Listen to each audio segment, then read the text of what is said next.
আজকে রান্না করব খাসির মাংসের পাতলা ঝোল আলু দিয়ে। মাংস রয়েছে প্রায় 400 গ্রাম মতো। মাংসটা ধুয়ে রেখেছি। কড়াইতে দিলাম সর্ষের তেল, গোটা এলাচ তাতে করে দিয়ে দিলাম, তেজপাতা, শুকনো লঙ্কা দিলাম, দিয়ে দিলাম পেঁয়াজ কুচি। পেঁয়াজটা দিয়ে একটু নেড়ে চেড়ে স্বাদ মতো লবণ দিয়ে দিলাম যাতে পেঁয়াজটা তাড়াতাড়ি ভাজা হয়ে যায়। তারপরে এক একে রসুন বাটা, আদা বাটা, জিরে, গোলমরিচ, কাঁচা লঙ্কা বাটা, টমেটো কুচি দিয়ে দেবো, 2 চামচ মতো লঙ্কা গুঁড়ো, গোলমরিচের গুঁড়ো, তারপরে দিয়ে দেবো পরিমাণ মতো হলুদ দিয়ে ভালো করে মশলাটা কিন্তু কষাতে থাকবো। একটু জল দিয়ে দেবো যাতে কড়াইতে না লেগে যায়। মশলাটা কষানো হয়ে এলেই আমি মাংসটা দিয়ে দেব।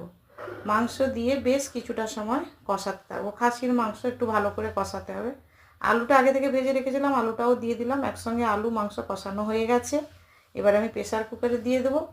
3 থেকে 4টে সিটি দিয়ে দিলেই হয়ে যাবে খাসির মাংসের আলু দিয়ে পাতলা ঝোল। ফাইনালি হয়েও গেছে, আমি নামিয়ে নিয়েছি, তোমরা দেখতেই পাচ্ছ। আর ভিডিওটা ভালো লাগলে লাইক করো, চ্যানেলটা